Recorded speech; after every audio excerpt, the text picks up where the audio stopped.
Hello, I'm MegaNova, and this is gonna be our weekly talk about Shield Hero. Yeah, And here's Tobias. thank you. Thank you. Yes. Okay, so what did you think about it? I thought it was terrible. Oh, I actually really liked it. I really, really didn't like it. I actually thought it was pretty interesting, honestly. Oh, Like, it started out being like, oh yeah, we're gonna be like totally standard everything. yes. But then there's that little twist towards Oh, the yeah, I end. have a reading of that twist. I have Huh? a reading of that twist. I'm gonna save that for the. A reading of Yeah, that yeah. I have a twist. take on it. Okay Yeah. then. Well, I guess we will get to it when we get to Yeah. it. Also, spoilers, just in case anybody. Oh, duh. Yeah, but just gotta make sure everybody Of course. is aware. We're gonna be talking about like stuff that actually went on and not gonna try and sidestep it. Yeah. Okay, so it starts out being the most standard of isekai shows We you have could a imagine. protagonist. Hey, I'm a otaku with Hey, nothing going on in my life. Pretty Yeah, much. just like And you. then he reads a book where it's like, oh, there's this story, and there's these four Oh, yeah. heroes, Yeah, and that's amazing. The first bit where he's like, "Oh, that might be the heroine. She looks too much, but she looks too much like a slut." yes, oh, the princess, she looks a bit too slutty. Wow, you're starting Just out like, there, what the fuck? being an immediately loathsome individual. Fantastic. Yeah, that was a bit weird, I gotta say.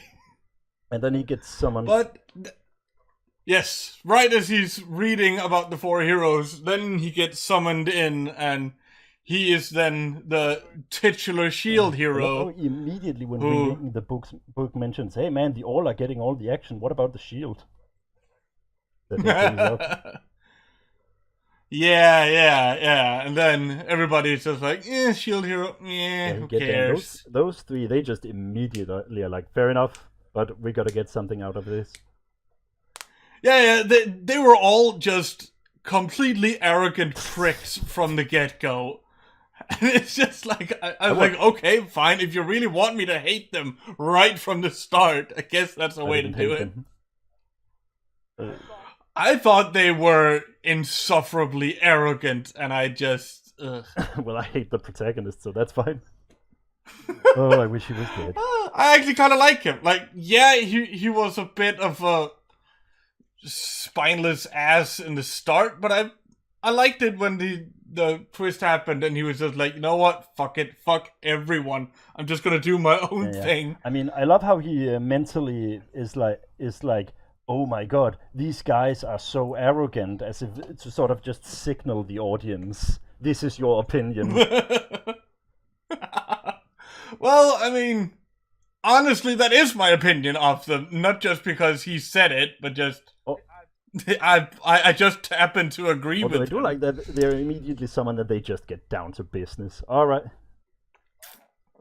Yeah, okay, so here, there's these waves going on, and we need you to stop them. Oh yeah, I was about to forget okay. it. I love how when he asks what's going on, one of them just immediately says, "There's a long and complicated story behind this, but basically we're summoning you to fight some monsters, or well, the apocalypse in this case." Pretty much. Yeah. So, So there are these waves. stakes are all the way up here, apparently. But basically, there are these waves. They beat up the two first, but the second basically fucked up all their shit. So they realized, holy shit, we might have to summon these dudes, which they do. yeah. At first they were like, who cares? This is just waves. Who cares? But apparently they were like super powerful, and so they were like, okay, maybe we should summon these mythical heroes we've heard so much about. Yeah. So they get an audience with the king, and he asks who the different guys are, except for the shield, because we gotta make sure the shield is. Yeah, because exactly. They mentioned that later, and actually, that was another kind of interesting thing. I don't know if they're gonna do anything with it, but apparently, all these 4 guys are also from alternate versions of Japan. That just seems like a ploy to make sure that they somehow knew something about the setting while the main character could be completely in the dark. I don't know. I mean, there is possibly an equivalent in his version. He just happens to have not played it. Yes. I mean, so basically, that's when they chat about that, and one of them tells him that the shield is dreadful. The long-haired guy, Kitamura Motoyasu. Yeah, the spear guy. Man, I wish he was the protagonist. He seemed like a cool... No, he was the biggest dick! He seemed like a cool bro in the beginning. Yes, in the beginning. Oh, God. But, I mean, I don't know. Well, again... Okay. Yes. But, yeah, so they are... After the audience with the king, they're sent up to their room, and they're also told before that, oh, you can't actually team up together, because... Oh yeah, the weapons repel each other. Basically, yes, they can't so... because this world also functions like a video game for some reason. Apparently, it specifically functions like a video game for the 4 heroes. Yeah, I guess... It seems like it's like a completely regular world, like, of course, fantasy, but regular for everyone else who already lives there. But the summoned heroes, it's effectively a video game. And they have, like, an ability where they can open up a HUD menu where they can check their stats. Also, I really want... This isn't important, but I want to get it out of the way. The king's name is Oldcray Melromark the 32nd. What the fuck? I didn't even notice his name, really. And the country is apparently just called Melromark. Apparently, that's just every king that has ever been there. Kings, that's quite a lot. True. It's a monarchy that has been going on for quite a while. It's a successful monarchy. I think you could say that. Basically, they go to bed, they wake up, and... Oh yeah, he mentions that he knows nothing of the world because he doesn't have any knowledge of the video game. Yeah, like, all the 3 others have played video games in their worlds where apparently the mechanics of this world are exactly like that not game, just the mechanics, but because they're all from... The entire setting. Yeah, apparently. Like, apparently the entire setting is, like, different games in each of these worlds. Like, they just have different names, but apparently they're exactly the same, just because they're from different worlds. I don't know if the fact that they're all from parallel versions of Japan will ever really be important, but, I mean, who knows? Basically, you just need to get that out of the way, because him not knowing anything about it, about the setting, becomes... something now. Then apparently someone overheard their conversation and spread the rumors and was like, oh, he's also the shield hero, who is apparently this terrible person whom is still a hero. That is really... Is it like he doesn't know anything, so you shouldn't follow him, ish. Also, and I have a slight suspicion that it wasn't just somebody overhearing it. But it was probably one of the other heroes who leaked it out. It was obvious from the get-go. Yeah. But, like, also, what's up with them just letting the adventurers choose their own party? It seemed really odd. Especially when... I don't know, that... When everybody seems to hate the fucking shield. Yeah, like, that just doesn't really seem fair. It's like, the odds are stacked against him immediately. Yeah. But then there's this one girl who kind of sort of flirted with him a little bit before. Yeah. And she's like, oh, but I volunteer to go with She's him. immediately super Okay. friendly and immediately an obvious traitor. I was very quickly, I was like, oh, I'm not sure about this girl. And she just progressively acted shadier and shadier throughout. And I was like, but I will admit, like, at some points I was like, it could go either way. Maybe she's fine, and it's just me who is suspicious for no reason. Who knows? But she's not on the cover. Basically. I mean, look at the cover of the show. There's the girl with the disgusting ears and some blonde lolly thing. I haven't actually she's really not there, so looked basically, that much at the cover. The moment right, she's like, "Oh, I wanna be your friend, Mr. Shield Hero." Yeah, we have the red-haired girl with the ears and an angel lolly. Doesn't matter. Neither of them has been introduced. But yeah, so they she shows him around town. It's like they go to this blacksmith. He gets some armor. They find out he is completely unable to use anything of weaponry other than his shield. Like, he literally can't wield weapons. They'll just electrocute him. Yeah, like he just physically can't use them. Why doesn't he? So I mean, I guess that kind of makes sense. Yeah, I mean, that's his legendary weapon, so I guess you just have to use it. Why doesn't he just use the shield as a bludgeoning instrument? I mean, yeah, like shields can be very effective as blunt weapons. When you get all your knowledge from video games, I guess it makes sense. Talking about the author, not the character. Hey man, if you played a warrior in World of Warcraft, one of their main abilities as prot is shield bash. Yes. Yeah, he goes to the blacksmithest blacksmith that ever blacksmithed. He looks like the fucking bartender from SAO. Less black and with more beard. Yes. Like a white version of that guy with more beard, basically. He's like immediate. Oh, this is the best in the land.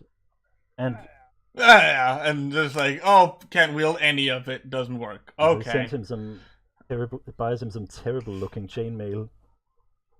Yes. Which doesn't even look like chainmail. And then it looks more like cloth. She gets him to buy a ton of gear for her.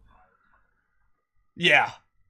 And and she's like, oh, but if I have better gear, I can help you kill stronger things, and that'll give you more XP. So yay! Logic. And I mean, on the surface, yeah, that makes sense. She did try to make him buy more expensive stuff for her though, but he was like, yeah, no, we gotta stay within budget. Yeah. But yeah, they end up they then eat at the inn, and she's like, "Hey, alcohol? Wouldn't you really like some alcohol? I really love alcohol. Wouldn't you like some of this?" Where he shows himself the second time as a total bitch. And then he's like, "Well, I mean, I don't drink alcohol. I don't like it.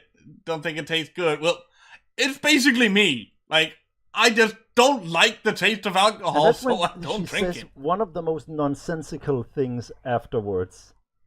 Well, about how they live in a matriarchy. A matriarchy with no queen, no female nobles, and no female hero. Yeah, it's like it's total nonsense. Yeah, like that. I will admit that doesn't really make sense given everything we've seen. Yeah. Like, we live in a matriarchy. How? Shouldn't that mean that there were more, that there's actually no women in power? There isn't even a female shopkeeper from what I saw. But then again, I did see one. I did see this, like, or maybe she's just a magician or whatever thing, but she did that thing where she turned eggs into birds. A dude. Pretty sure that was just a long-haired dude, but I may be wrong.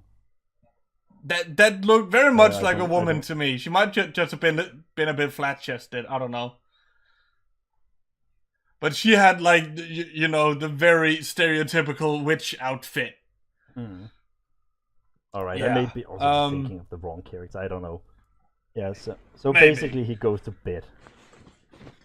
Yes. Okay. So he's like, well, I'm gonna turn in early because I wanna have like, you know, energy for tomorrow. We're gonna go out and farm some XP. Some more flying evil balloons or whatever they were fighting. Yeah. Oh yeah. They fought those earlier, where it's like, oh, where we also find out he apparently he can't take damage because he's the shield hero. He has like extra defensive stats. They're just chomping away at him. He's like, stop it. Yeah. There's these like angry balloons, and they're just biting him all over, and he can barely even feel it. Okay. Which, I mean, it's kind of cool that it's like, you know, makes sense. He's a shield hero. He has extra defense. So anyways, he goes to bed. And that does come into play later in the episode as well. Yeah, so anyways, he goes to bed and... Yeah. Oh, we also learn how the whole XP thing worked. Like, he has to feed the materials into his shield. Which I thought was pretty cool. Yeah, fair enough. Like, he basically levels up his shield by, you know, feeding it materials he gets from monsters or general materials out in the world. We also see that later on, where it's like he picks some plants and that empowers his shield, and he can turn it into a leaf shield, who can increase the quality of the herbs he's been picking, which I thought was pretty cool too. Yeah, like. We find out that there's more to it than, you know, just him being able to be a defender. There are some more interesting abilities going on. Maybe one that allows him to hit people with his shield. Sometimes. But anyway... I mean, he does show some kinda offensively useful abilities. Yeah, where he, like, anyways, he can push people away. With the show. Yes, okay, now here comes the twist. Yeah. So, he goes to bed, and he wakes up the night after, and everything is gone. He's been robbed, and he doesn't know what the hell is going on. And all the king soldiers, they come in to get him, and they're like, oh, you're going to speak to the king now. And they just throw him in there, and then it's like, she has been going around telling people, oh, he got drunk and he raped me. I don't know. I don't know. There's a reason why the king is. I'm pretty sure the king says even attempting to rape a woman is a death sentence here. No, he said even thinking about it. Fair enough. Yeah. So, anyways, but yeah. So he's like, what's the fuck? Oh no, what's going on? Mine. Oh yeah, her name is Sifia, by the way. Yeah, I only remember her first name, Mine. Especially okay, old Cray Melromark the 32nd. Oh God. So she's like, yeah. So here we have it. He is now accused of being a rapist, despite having done nothing. Yeah. So and she's clinging to the spear guy, and he's for some reason wearing exactly. Her, it's like, oh, please protect me from that brute. So yeah. So basically, yeah, she's pretty much the biggest scum in this series. This is where the series goes from being an average isekai fantasy thing to probably being the dumbest thing I've ever seen. Okay, I actually thought it was pretty interesting. Why they have no motivation to do it? Or it's implied that they planned the whole thing. How did they just go out that night and fight some random ass adventurer to spread rumors to fleece this guy for the gold they didn't even know they would get? Did they just do it to be dicks? I don't know. I mean, they basically have no motivation to fuck him over. They just do it. I guess they just don't like him. For literally no reason, aside from the fact that hero needs to be a cool, brooding underdog. Well, the thing is, we don't know necessarily the specific, if there is a specific reason, but there might be. I don't want to judge there yet. Might not.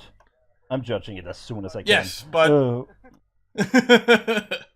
as it is right now, I thought it was a pretty interesting way to go with it. Yeah, so basically, I mean, he starts screaming and everybody's like, "Shut up!" Also, they like, and she just blatantly obvious at some point just sticks out her tongue and pull down her eyelid like at him, and nobody notices that. Yeah. Well, I mean, they were all too busy just booing at him, I guess. I guess. Also, it's implied that the guys were in on it. Like, as I said before, they didn't even know. They didn't even know he'd get. They didn't know he would get extra money than them, so it couldn't have been about that. Did they even know that they were gonna get money? I don't know. Maybe she did. Yeah, maybe this, maybe that. I mean, again, I don't necessarily want to judge it just yet. I'm judging the hell out of it. I know you tend to do that. Quite judgmental. But yeah, he basically very quickly becomes very jaded now, and now he hates everyone. Oh, and another part that I found so fucking funny afterwards. He goes out and he's like, and everybody's afraid of him. And the blacksmith he meets the blacksmith who's like, "I should punch you for what you did." And he looks in his eye, immediately realizes that he's innocent. Yep. I mean, I actually kind of like that.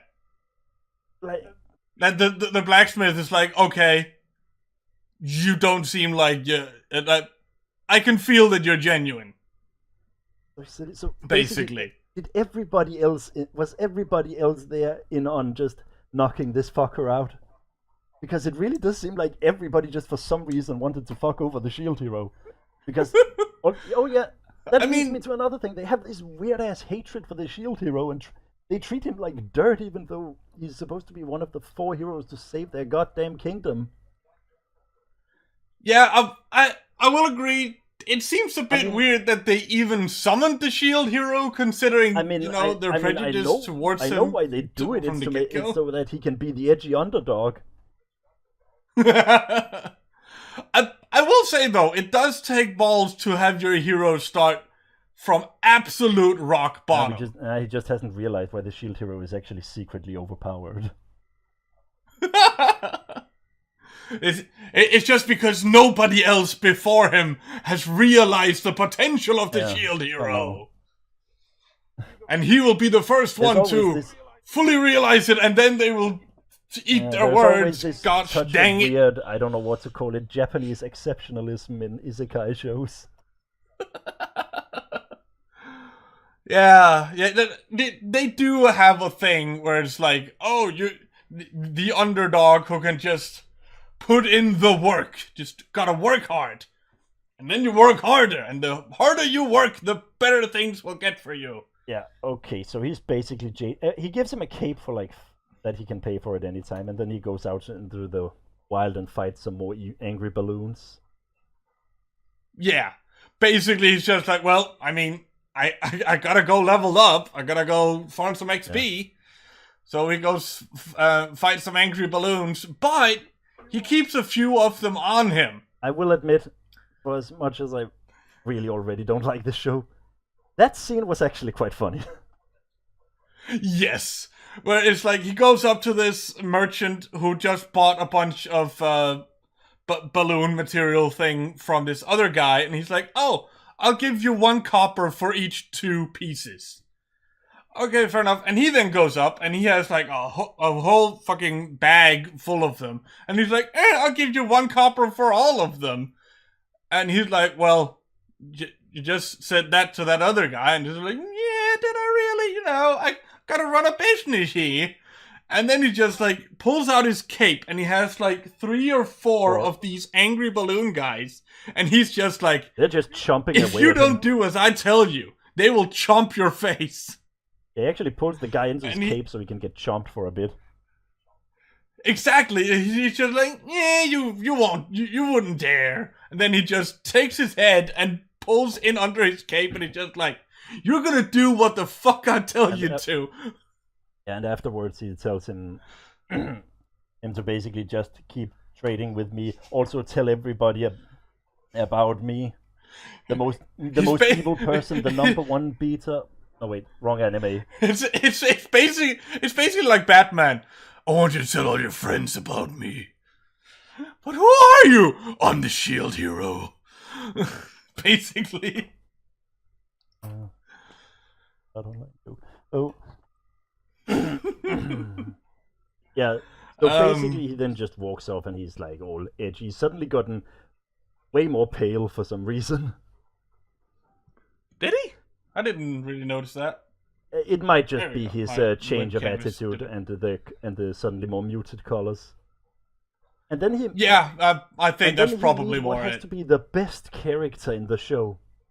This ridiculous guy who's dressed like some kind of evil circus ringmaster. Who's a slave pretty trader much. who runs his slave trade out of a fucking circus tent. Actually, we missed one bit. The guys who tried to become his there's party. some guys who are like trying to cut a good deal with him, then they try to mock him and then he punches them. There's these 3 guys who's just like, oh, they probably thought, oh, the shield hero, he's probably like all weak and we can probably manipulate him and get some shit out of him. And he's just like, yeah, not gonna take any of your shit. So, if we're gonna be a party, you will get paid based on your performance. If you don't do shit, you ain't getting paid shit. Basically. Yeah, he punches them and they runs away and they're like, and then he meets the weird. Yeah, and he kind of like unleashes some power from the shield. And then he meets the weird ass slave trader.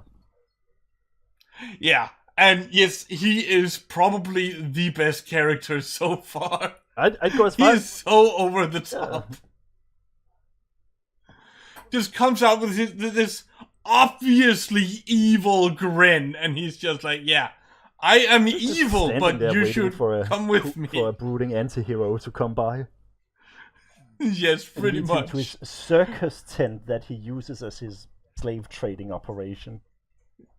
I'm not sure how he manages that. Slave trading is apparently legal in this kingdom, I guess. Maybe. Or maybe he's just making a lot of money out of it and he can pay people to be silent about it. Yeah. So he starts talking about how he's selling beastmen and demi-humans who are animal people. And yes, and they're cursed, so they can't disobey, or else they will die. That's because of that's a seal he puts on them, it seems. Yes. And I love how he's like, they're considered more beast than man, and that's why they have no rights. And then we see a shot of the girl, and she is, of course, just a human with some ears and a tail. Yes, okay, she's like the classic. I'm not even sure what kind of animal she's supposed to be. Disgusting thing. Those ears are terrible. They look awful. I mean, girl, I guess. I mean, of course they look terrible. It's not like she's been able to take a bath lately. No, even in all the artwork, they look terrible. Don't give me that bath shit. Everybody in anime always look immaculate. I don't even think we see her ears there. I'm pretty sure we do. Small shot of them. It's like at the very end we get to see this like panning shot of her like up of her face. Definitely see her eye. Yes. That's what the. Was there something special with her eye? No. The episode just ends on a shot of her eye. Ah, okay, fair enough. Yeah, all right. So, yeah. Honestly, I'm intrigued. I'm excited to see where this goes. I don't know.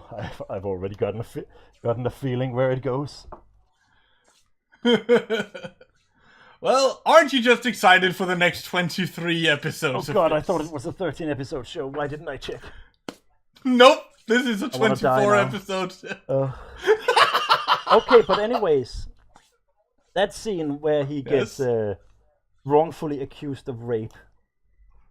Yes. I have a reading of that. A reading? An understanding of that scene. And that the anime might not actually be as simple as it immediately appears.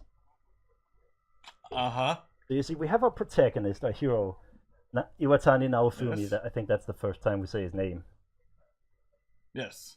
He's like this innocent guy. He's just your average otaku living alive. An average, average guy. As an average he gets girl. summoned to this world with these 4 other dudes Yes. who are immediately like demanding things from them. They want status. They want this. Yeah. And they also immediately gets a lot of allies there. Most of them girls. I know. Yes, of course. What's his name? Motoyasu. He mentions getting a team of all girls, and I think we only Spear dude. He has 3 girls with 4 actually. I think it was. No, it was 3. Okay. And the glasses guy had like 5 people with him. And the last dude had and the twink had 4 people with him. It doesn't really matter. But anyway, no, but it's like technically there could be 3 for each if they actually. they're all successful. They're all success guys. They're all alpha. Yes. They get laid. Dave, this guy fucks. Yeah, they slay. But then this, unlike our poor, socially awkward, nerdy protagonist who doesn't smash. Yes. He knows. But then this mysterious girl decided to be nice to him and join him instead. Yes. And she is immediately acting super friendly, being a bit flirty towards him, and he's immediately taken. And he's like, yes. He even mentions, "Oh, this was the light novel trope I was waiting for." He even says something like, "Oh, she's so open and friendly." Like the bitches back home. Okay, he doesn't say that. So, unlike that bitch princess I saw in that book. It's just wearing a fine dress. But she immediately acts super friendly and a bit flirty, and he's immediately smitten. And she gets him. She tells him where to go. She gets him out there to fight some monsters.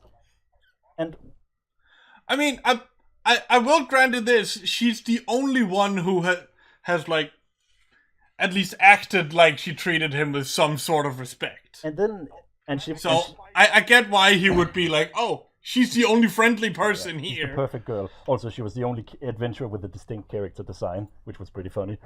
True. So she's like, true. "Oh, she's the perfect girl." But we see her evil early on, actually. In the weapon shop. That was where everybody should have caught this, because she gets him to buy her a ton of armor for pretty much all his money. So we already see her evil there, her evil gold digger tendencies. Yeah. Yes. And then she turns up the sex appeal there while trying to get him to drink. She's trying to corrupt his purity, his pure nerdiness. Yes. But he's strong but he refuses and go to bed. Yes. Like a good boy. And that's when she does the worst thing a woman can do towards a man. She falsely accuses him of rape, which, as we all know, immediately destroys his life, as it always does. I mean, generally, if someone gets accused of rape, and everybody, there seems to be proof, then everybody's gonna like, he is the worst possible human. Because this matriarchy, apparently without any ruling females, they immediately buy into it. Yes. And they don't even have a trial. They don't even ask him. And it turns out she was actually teamed up with the success guys, the chats before. So so she fleeces him for all he has, and then. I think I know where you're going with this. And then falsely accuses him of rape and takes everything from him. And then she joins up, and then it turns out that she was in league with all the chats before. And so this is the most okay. I'm getting there. So afterwards, that completely destroys his world, and he realizes that the world is how evil and cruel the world is. He wakes up to how terrible the world is and decides the only path for him is to literally go his own way. MGTOW, the anime, literally got red pilled. Oh, he got the ultimate red pill. I couldn't think anything but that while that whole thing was going on. Oh, I can't believe I didn't even think of that. Like, it's like when you started to, express it in that way, it was like, yeah, of course, obviously. I could absolutely see where you were going with it. It's just like, how did I not see it while watching it? Oh, yeah. Oh, yeah, yes. This is a wish fulfillment anime for MGTOWs. Brilliant. I'm gonna show them. I can do this all on my own. Fuck them. And of course, he afterwards gets a perfectly obedient woman to his side. The only pure woman, in fact, because unlike this evil bitch that fleeced him for everything he owns, and then took the money and ran in with some stud. Yeah. So he didn't even get custody of the kids. God damn it! He got mega cocked. He meets this pure, innocent wife in the slave center, and he will free her and be her hero. Whom he will control, but she will actually think it's all right to be controlled because of his superior values. Well, I don't know. We don't know about that. We don't necessarily know. We don't necessarily know where that is going, but I'm assuming that he will probably find some way to free her and release her from the curse. Because I right? actually joked to myself when he said, "Man, she looks like a slut." There was like, "Oh, so he's an incel too." And Lord knows. Well, lo and behold. Oh God. Yes. This is hereby MGTOW the anime. Yeah. Well, I guess we'll just have to wait for the next episode. Indeed, which will be out in 6 days and 17 hours. For 23 more weeks. Well, unless the first episode counts as 2 episodes because it's 45 minutes long. I don't know. For some reason, I'm not sure if it's 1p on Crunchyroll for some reason. I don't know. I mean, P could be pilot. I don't know. But yeah, I mean, I will absolutely make fun of it with you, but I still find it interesting. I want to see where this is going. And I'll see if I can get any more hot takes. Read anything. I am sure you can manage that. Be fine. I am yes. Looking forward to the next episode then. Theoretically. Yep.